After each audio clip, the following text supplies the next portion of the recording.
Deepwater's retrofit suspended anode module, RetroSAM, is used to restore cathodic protection to floating assets.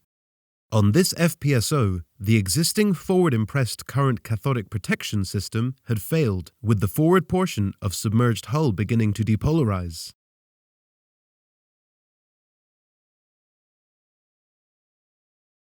The RetroSAM is suspended from a modular anode hang-off davit frame provided in kit form and assembled onto a bolted deck beam foundation, negating the requirement for hot work.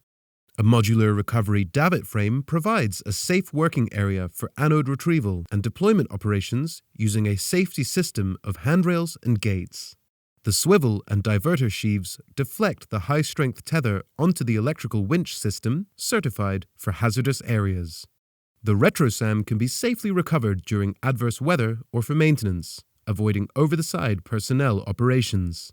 The remotely controlled winch is used to deploy the RetroSAM until suspended from the dynamic subsea anode power cable. Safety circuits prevent operation until fully deployed. The RetroSAM is energized by Deepwater's DC power supply unit with remote monitoring and control capabilities. Cathodic protection is restored to the hull and the floating asset protected by Deepwater's well-established retrofit engineering technology.